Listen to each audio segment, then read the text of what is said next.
علیکم ہم novel start کر رہے ہیں حالم، جس کی ایپیسوڈ 56 ہے۔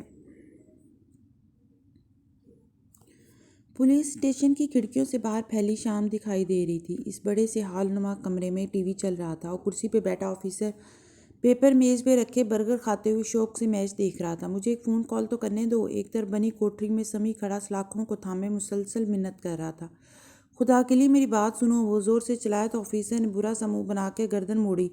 بڑا نوالا چبانے کے باعث کے گال پھولے ہوئے تھے۔ نوالا حلق میں اتارا اور بولا، وکیل کو کال کروا تو دی تھی، اب اور کیا چاہیے؟ ایک کال، خدا کے لیے صرف ایک کال کرنی ہے، دوست کو پلیز۔ اب وہ جلدی جلدی منت کر رہا تھا۔ آفیسر نے برگر میز پر رکھا، اسے گھورتے ہوئے اٹھا، پھر موبائل فون لیے کس کے قریب آیا۔ صرف اس لیے کرنے دے رہا ہوں کہ تم میرا میچ خراب نہ کرو۔ 5 منٹ بات کر سکتے ہو تم، صرف 5 منٹ۔ اسے گھور کے موبائل تھمایا تو سمی نے بھی اسے بے قراری سے جھپٹا، پھر جلدی جلدی نمبر ملانے لگا۔ آفیسر واپس کرسی پہ بیٹھ گیا اور اپنا برگر اٹھایا، نظریں ٹی وی پہ جما دی۔ سمی بار بار نمبر ملا رہا تھا مگر لمبی گھنٹیوں کے بعد جواب موصول نہیں ہو رہا تھا۔ اس کا دل ڈوب ڈوب کے بھرنے لگا۔ بالآخر فون اٹھا لیا گیا۔ رملی صاحب، پلیز فون بند مت کیجیے گا، مجھے آپ کو بہت اہم بات بتانی ہے۔ فرتے جذبات میں جوش سے تیز تیز کہنے لگا، میں تالیہ مراد کا شوہر ہوں اور مجھے آپ کو تالیہ کے بارے میں کچھ بتانا ہے۔ حالم کا بنگلہ اس ڈوبتی شام میں اپنے پورے قد کے ساتھ کھڑا تھا۔ اندر لاؤنج کے بڑے صوفے پہ بھاری بھرکم داتن بیٹھی تھی۔ اس کی گھورتی ہوئی نظریں سامنے والے صوفے پہ بیٹھے ایڈم پہ جمی تھیں۔ ٹی شرٹ اور جینس میں ملبوس وہ سادہ سا نوجوان مسلسل گردن موڑ موڑ کے اطراف کا تنقیدی جائزہ لے رہا تھا۔ وہ دونوں تالیہ کے انتظار میں وہاں بیٹھے تھے۔ ایڈم دیکھ سکتا تھا کہ لاؤنج بہت خوبصورتی سے جدید طرز پر آراستہ کیا گیا تھا۔ ایک طرف اوپن کچن تھا، اوپر جھلملاتے فانوس سجے تھے، دائیں طرف زینہ تھا جو اوپر جاتا تھا، وسط میں مخملی صوفے چوکٹے کی صورت میں رکھے تھے اور ان پہ دونوں آمنے سامنے بیٹھے تھے۔ ایڈم کی نظریں سائڈ ٹیبل پہ رکھی ایک نمائشی ایش ٹرے پہ جا ٹکیں تو داتن نے ابرو بھینج کے اسے دیکھا۔ یہ تالیہ نے بہت محنت سے سنگاپور سے چرائی تھی، اس کو بری نظر سے نہ دیکھو۔ ایڈم نے اثر لیے بغیر نظروں کا رخ دیوار کی طرف موڑا جہاں سنہرے فریم میں ایک پینٹنگ آویزاں تھی۔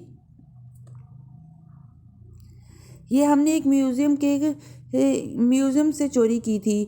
یہ اصلی پینٹنگ کو نکلی سے بدل کے وہ اصلی بیچنے جا رہا تھا، اس کو نہ ہی دیکھو تو اچھا ہے۔ ایڈم نے محض ایک چبھتی ہوئی نظر داتن پہ ڈالی اور پھر گردن پوری پھیر لی۔ اب وہ کونے میں رکھے گلدان کو دیکھنے لگا تھا۔ اس کو چرانے کا سوچنا بھی مت، یہ ایک نیلامی کے اسٹور روم سے اٹھایا تھا ہم نے، اور اس گھر میں کوئی ایسی چیز بھی ہے جو یہاں اپنی مرضی سے آئی ہو؟ وہ جل کے بولا تو داتن نے سر سے پیر تک اسے دیکھا۔ ہاں تم۔ ایڈم نے سر جھٹکا جیسے بہت ضبط کیا اور پھر میز پہ رکھے لیپ ٹاپ کی طرف اشارہ کیا۔ آپ مجھے وہ ویڈیو دکھا دیں جو وان فاتح نے پولیس اسٹیشن میں بنوائی تھی۔ چیتالیہ نے وہی دیکھنے کے لیے مجھے یہاں بلوایا ہے، مگر وہ خود ابھی تک نہیں آئی۔ داتن مزے سے ڈھیٹ بنی بیٹھی رہی، اور جب وہ آ کے یہ دیکھیں گی کہ آپ نے اتنی دیر مجھے مشکوک گردان کے فارغ بٹھائے رکھا تو ان کی نظروں میں برا کون بنے گا ہوں؟ معصومے سے پلکیں جھپکائیں۔ داتن کے تاثرات بدلے۔ پہلے اس منحنی سے لڑکے پہ غصہ آیا مگر پھر خیال آیا کہ وہ درست کہہ رہا ہے۔ چپ چاپ اٹھ کے لیپ ٹاپ پہ ویڈیو دکھانے لگی۔ میں ملاقہ 3 دن کے لیے آیا تھا مگر 3 گھنٹے بھی نہ رک سکا۔ وہ دونوں اب ساتھ ساتھ صوفے پہ بیٹھے تھے اور ایڈم لیپ ٹاپ پہ جھکے غور سے ویڈیو کو دیکھ رہا تھا جہاں اسکرین پہ فاتح اپنا بیان ریکارڈ کروا رہا تھا، مگر وہ تو صرف 1 دن کے لیے ملاقہ آئے تھے اور 3 گھنٹے سے زیادہ رکے تھے۔ اس کے یوں بڑبڑانے پہ داتن نے گھور کے اسے دیکھا۔ میں ملاقہ سے واپس جا رہا تھا کہ میرا باڈی گارڈ میرے پاس آیا۔ یہ ریکارڈ ہو رہا ہے نا؟ اسکرین پہ نظر آتا فاتح کمشنر سے پوچھ رہا تھا۔ میں ان کا باڈی گارڈ نہیں، باڈی مین تھا، ایڈم نے خفگی سے کہا تو داتن نے زور سے پیر زمین پہ پٹکا۔ وہ چونکی۔ تم چپ کر کے نہیں دیکھ سکتے؟ غلطی سے باڈی گارڈ بول دیا ہوگا۔ ایڈم نے سر جھٹکا اور خاموشی سے ویڈیو دیکھنے لگا۔ سارا قصہ سنا کے فاتح کہہ رہا تھا، اس کے بعد میرا دماغ غنودگی کسی کیفیت میں ہے۔ میرا باڈی مین رکا اور جیسے تصحیح کی، باڈی گارڈ مجھے گھر لایا۔ ایڈم تیزی سے سیدھا ہوا۔ نہیں، غلطی نہیں ہے یہ، وہ جان بوجھ کے غلط الفاظ بول رہے ہیں۔ یہ ویڈیو انہوں نے ہمارے لیے ریکارڈ کی ہے، اس میں کوئی پہیلی ہے، کوئی بات جو وہ ہمیں بتانا چاہتے ہیں۔ اب کے داتن چونکی۔ واقعی اس نے باڈی مین کہتے کہتے باڈی گارڈ کا لفظ بول دیا۔ یہ غلطی نہیں ہو سکتی۔ ایڈم نے جلدی سے پینٹ سے چھوٹا سا نوٹ پیڈ نکالا اور قلم سے اس پہ الفاظ گھسیٹنے لگا۔ ویڈیو شروع سے لگا لی۔ کیا لکھ رہے ہو؟ اب کے داتن کے چہرے کے زاویے بھی سیدھے ہو گئے تھے۔ ہر وہ لفظ جو وہ بول رہے ہیں غلط لفظ کا مطلب ہے، وہ چاہتے ہیں ہم ان کے الفاظ پہ غور کریں۔ ویڈیو ختم ہوئی تو اس نے کاغذ چہرے کے سامنے اٹھا کے غور سے دیکھا۔ وان فاتح جھوٹ اور غیر ضروری الفاظ دونوں سے اعتراض برتتے ہیں، اور اس ویڈیو میں اس نے پیڈ گھٹنے پہ رکھا اور جگہ جگہ دائرے لگانے لگا۔ یہ وہ الفاظ جو انہوں نے بار بار دہرائے، 3 اور سوال۔ میں 3 دن کے لیے ملاقہ آیا، 3 گھنٹے سے زیادہ نہ رک سکا۔ وہ 3 چور۔ انہوں نے والیٹ اور موبائل اور پیسے مانگے، وہ 3 چیزیں جو چور مانگتے ہیں۔ یہ ویڈیو مجھے 3 منٹ کے اندر اندر بھیج دو۔ ضروری نہیں کہ ہر سوال کا جواب مجھے ملے، مجھے تم سے بار بار سوال کرنا اچھا نہیں لگے گا۔ وہ جوش سے اس کے الفاظ دہرا رہا تھا۔ داتن کے گال تلے انگلی رکھے سوچتی نظروں سے اسے دیکھا۔ 3 سوال، اور اس کا کیا مطلب ہوا؟ ایڈم کا سارا جوش ایک دم جھاگ کی طرح بیٹھ گیا۔ یہ تو مجھے نہیں معلوم ہوں۔ داتن کے لبوں پہ طنزیہ مسکراہٹ بکھر گئی، دل کو جیسے سکون پہنچا۔ دفتر دروازہ کھلا اور تالیہ اندر داخل ہوتی دکھائی دی۔ ہیٹ اور بیگ ہاتھ میں تھا اور چہرے پہ کے زاویے بگڑے ہوئے تھے۔ چیتالیہ، وان فاتح نے اس ویڈیو میں کوئی ہنٹ چھوڑا ہے اور یہ آدمی اپنے آپ کو سمجھتا کیا ہے؟ ہاں؟ اس نے آتے ساتھ ہی غصے سے ہیٹ پرے اچھالا۔ وہ دونوں ہکا بکا اسے دیکھنے لگے۔ آرام سے تالیہ۔ داتن نے دونوں ہاتھ اٹھائے۔ مانا کہ یہ لڑکا انتہائی نامعقول، منہ پھٹ اور ناقابل برداشت ہے، مگر تم آرام سے بھی اس کو گھر سے نکلنے کا کہہ سکتی ہو۔ ایڈم نے جواباً کھا جانے والی نظروں سے داتن کو گھورا اور تالیہ نے جھنجھلا کے اس سیاہ پر صوفے پھینکا۔ میں وان فاتح کی بات کر رہی ہوں۔ خود کو کوئی مہاراجہ سمجھتے ہیں۔ میں سارا دن ان کی خدمت کروں مگر ان کو میرے ہر کام پہ اعتراض ہوتا ہے۔ بیگ پھینکنے کے ساتھ ہی چیزیں الٹ کے زمین پہ جا گریں۔ وہ اب گلابی تمتماتے چہرے کے ساتھ لاؤنج میں آگے پیچھے ٹہلتے ہوئے غصے سے بولے جا رہی تھی۔ کافی میرے ہاتھ کی زہر لگتی ہے۔ ٹشو مجھ سے لینا پسند نہیں۔ شوگر لو تو بھی میرا دیا بسکٹ نہیں کھائیں گے۔ اتنا غرور، اتنی حقارت، مسئلہ کیا ہے اس شخص کے ساتھ؟ جب کوئی جواب نہ ملا تو کرا کے پلٹی اور غصے سے ایڈم کو دیکھا۔ تم 2 منٹ میری ہاں میں ہاں نہیں ملا سکتے؟ مگر ایڈم اس کے پرس سے گری چیزوں کو دیکھ رہا تھا۔ یہ پرس چوری کا نہیں ہے۔ اچھا؟ داتن نے اسے گھور کے وضاحت دی۔ ایڈم نے جھک کے بسکٹ کا کھلا پیکٹ اٹھایا اور تالیہ کو دیکھا۔ آپ نے ان کو یہ بسکٹ دیے؟ شوگر لو ہو تو اور کیا دیتے ہیں، اور یہ ان کے فیورٹ بسکٹ ہیں۔ ایڈم نے دونوں ابرو بے یقینی سے اٹھائے۔ چیتالیہ، فاتح صاحب کو مونگ پھلی سے شدید الرجی ہے، ان کا سانس بند ہو سکتا ہے۔ مونگ پھلی سے ایک دانہ ان کو ICU میں پہنچا سکتا ہے، اور آپ نے ان کو مونگ پھلی والے بسکٹ دے دیے؟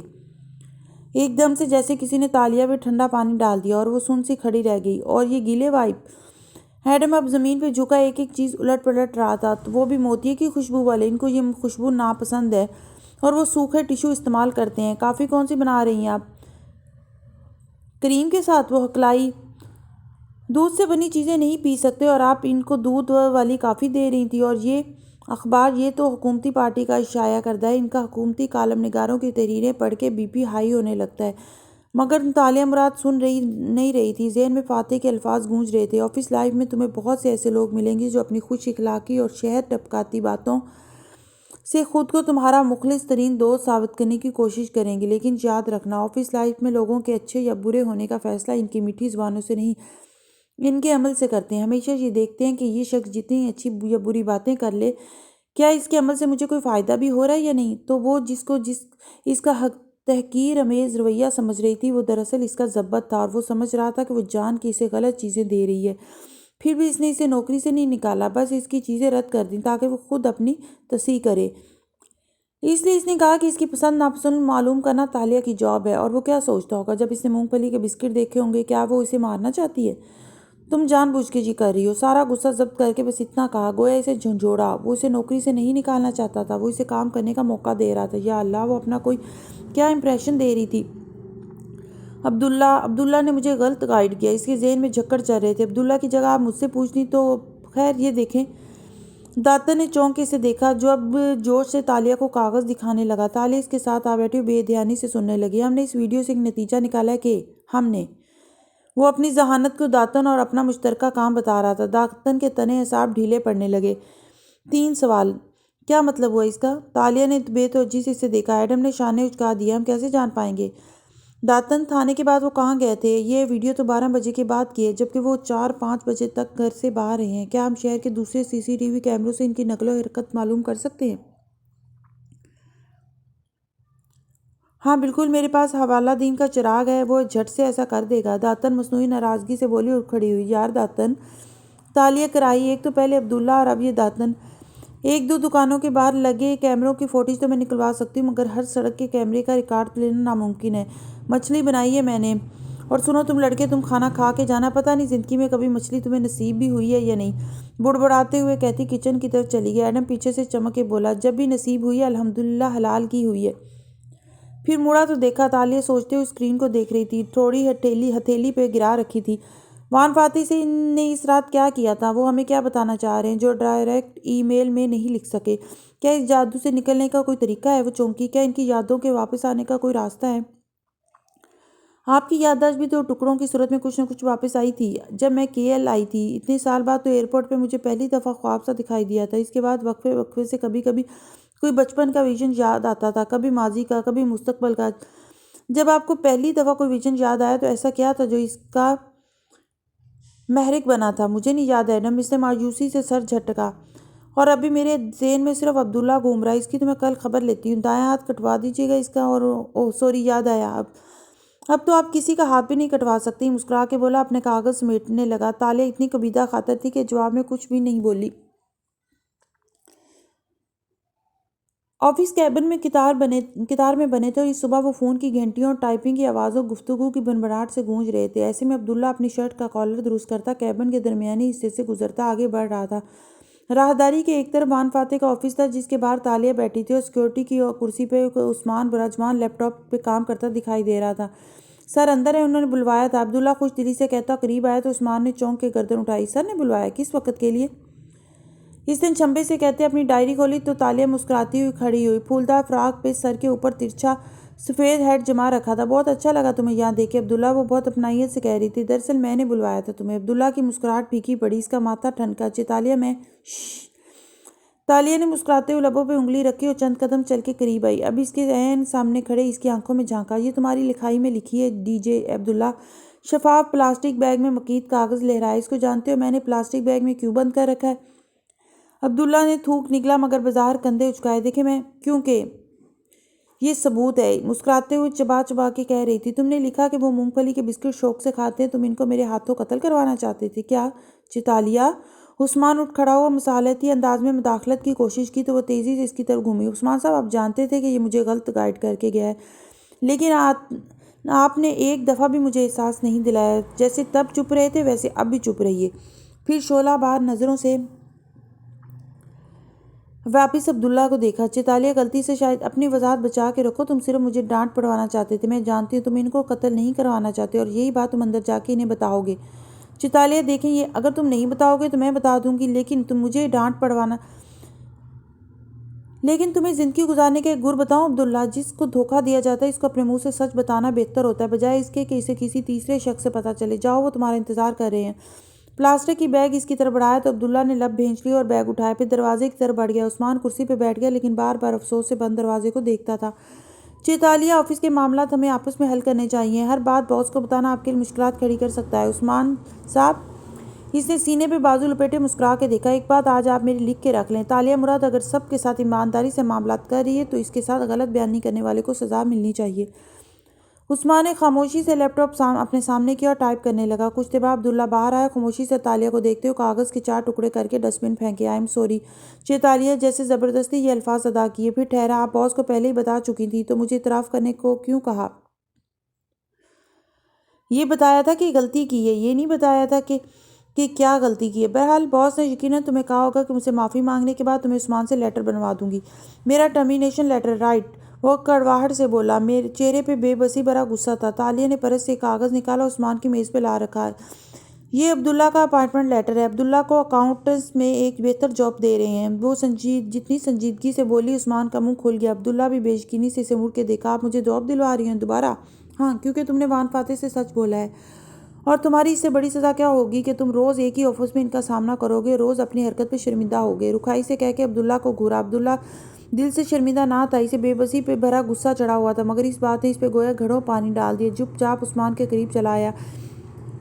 اگر اپنی لکھائی میں نہ لکھتا تو یہ کبھی میرے خلاف اسے استعمال نہ کر سکتی۔ تالیہ کافی بنا کے واپس آئی تو عبداللہ جا چکا تھا اور عثمان اسی طرح بیٹھا اسے دیکھ کے کنکھارا۔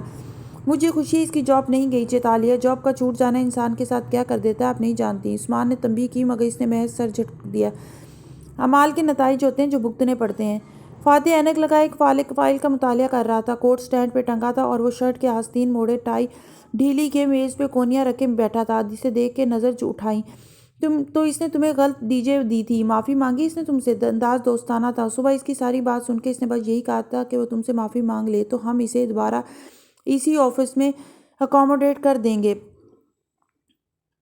جی سر، مانگ لی۔ پوچھ سکتی ہوں کہ آپ نے اسے جاب سے کیوں نہیں نکالا؟ اس نے کافی کا مگ اس کے سامنے میز پہ رکھا اور چنبے سے بولی، آپ تو سچ جھوٹ کے معاملے بہت سخت ہیں۔ پھر کیوں اسے رکھا؟ کیونکہ مجھے الیکشن لڑنا ہے تاشا۔ میں اپنے ساتھ 16 گھنٹے گزارنے والے لڑکے کو اس موقع پہ اپنا دشمن نہیں بنا سکتا، اور یہ تم لوگوں کی ایک دوسرے کے خلاف آفس پالیٹکس تو چلتی رہے گی۔ وہاں سکون ہی سکون تھا۔ رائٹ سر، یہ رہی آپ کی کافی جو آپ کو واقعی پسند ہے۔ پھر اس نے گم کا پیکٹ میز پہ رکھا۔ یہ رہی کرنچی گم، کیونکہ آپ کام کرتے ہوئے سوگی گم نہیں چباتے۔ اور ہاں، آپ کے کوٹ سے آپ کی فلیگ پن گر گئی تھی تو میں یہ نہیں لے آئی ہوں۔ وہ ایکسٹرا فلیگ پنز میرے بیگ میں بھی ہیں۔ مہارت سے بتاتے ہوئے اسٹینڈ تک آئی اور ایک ننھی جھنڈے والی پن اس کے کوٹ پہ لگائی۔ فاتح نے مسکرا کے اسے دیکھا، اور اب تمہیں ایک دم سے میری پسند ناپسند کا علم ہو گیا۔ وہ کیا ہے سر؟ کہ یہ میری جاب ہے۔ تالیہ مراد اس کی طرف گھومی اور مسکرا کے بولی، میں نے عبداللہ پہ بھروسہ کر کے سستی دکھائی تھی، لیکن اب میں نے آپ پہ ریسرچ کی اور آپ کے نئے پرانے سب انٹرویوز دیکھ اور پڑھ ڈالے۔ امید ہے اب میں آپ کی ہر چیز کا خیال رکھ سکوں گی۔ ویسے آپ کا وہ بٹوا کہاں گیا جس میں آپ پاپ کارن کے دانے رکھتے تھے؟ ایک دم گرم کڑوے گھونٹ نے فاتح کی زبان جلا ڈالی۔ اس نے تیزی سے مگ نیچے کیا، مسکراہٹ غائب ہوئی، پیشانی پہ سلوٹیں پڑی۔ کون سا بٹوا؟ یہ کس نے کہا تمہیں؟ آپ نے تو کہا تھا کہ آپ کی پسند ناپسند کا پتہ چلانا میری جاب ہے، اور میں نے اپنی آخری جاب آخری حد تک کرنا جانتی ہوں۔ انٹرویو والے روز میں نے آپ سے کہا تھا نا، تالیہ مراد کو سب کرنا آتا ہے۔ امید ہے الیکشن تک آپ مجھے بھی فائر کرنے کا نہیں سوچیں گے۔ وہ بٹوا آپ کے پاس ہونا چاہیے تھا، اب نہیں ہے، اسے ڈھونڈ لیجیے گا۔ جتاتی مسکراہٹ سے کہتی وہ مڑی اور باہر نکل گئی۔ وان فاتح کچھ دیر لب بینچے بیٹھا رہا، پھر موبائل اٹھایا اور تیزی سے انگلیوں کو کی پیڈ پہ حرکت دی۔ حالم، کچھ علم ہوا کہ اس رات میرے ساتھ کیا ہوا تھا؟ ایک یہی مما تھا جو حل نہیں ہو رہا تھا۔ وہ باہر کرسی پہ بیٹھی تھی، اس کا پیغام پڑھ رہی تھی، پھر جواب لکھنا شروع کیا۔ میں کوشش کر رہا ہوں فاتح صاحب، امید ہے آپ کو مایوس نہیں کروں گا۔ پھر اس نے ہینڈ فری کانوں میں لگائے اور وہیں بیٹھے بیٹھے وہ ویڈیوز دوبارہ دیکھنے لگی۔ رات تو عبداللہ کی وجہ سے ذہن بٹا ہوا تھا، پوری توجہ سے اس کا ایک ایک لفظ سننے لگی۔ 3 سوال، وہ ان الفاظ کو بار بار دہرا رہی تھی، آخر کیا مطلب تھا ان کا؟ وہ سمجھنے سے قاصر تھی۔ وہ ایک ادھیڑ عمر صاحب فائلوں میں الجھے بیٹھے تھے۔ وہ ایک دفتر کا بندہ تھا۔ یہ دلچسپ اور سنسنی خیز قسم کے میگزین ہوتے ہیں جو عام خبروں سے زیادہ چٹپٹے سکینڈلز کو ترجیح دیتے ہیں۔ اس آفس میں بھی جا بجا ایسے ہی پوسٹر لگے تھے، اور اسے دیکھ کے ہند صاحب نے ہاتھ سے اشارہ کیا، آ جاؤ۔ پھر بالوں کو کھجایا، الجھے انداز میں فائل آگے پیچھے کی۔ وہ شدید مصروف نظر آتے تھے۔ میں حالم کی ریفرنس سے آیا ہوں۔ وہ سامنے بیٹھا اور کنگھارتے ہوئے فولڈر میز پہ رکھا۔ اس پہ حالم کی طرف سے ایک سفارشی لیٹر بھی ہے۔ اس کا کہنا ہے کہ آپ کو ایک رپورٹر کی ضرورت ہے جو حقیقی واقعات کو دلچسپ کہانی کی صورت لکھ سکے۔ دیکھو میاں، ضرورت تو ہمیں کسی کی نہیں ہے، لیکن حالم کے احسان بہت ہیں مجھ پر، تو میں تمہیں نوکری دے دیتا ہوں۔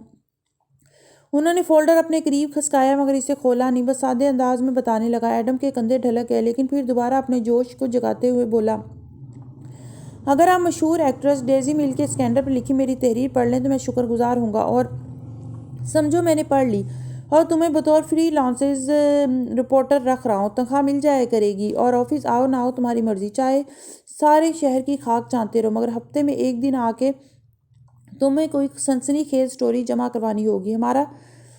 ہمارا ٹیلیوائڈ پرنٹ سے زیادہ آن لائن چلتا ہے۔ دیکھو میاں، یہ کتابوں کا دور تو رہا نہیں، یہ اسکرین کا دور ہے، اس لیے تصویریں، ویڈیوز، آرٹیکلز جو بھی ہو لے آیا کرو۔ اب اگر تمہاری تربیت پہ گراں نہ گزرے تو باہر تشریف لے جاؤ، کیونکہ میں اس اداکارہ کے ایک دم اسکارف اوڑھ لینے کو کوئی سازشی رخ دے کر کہانی بنانا چاہتا رہا ہوں۔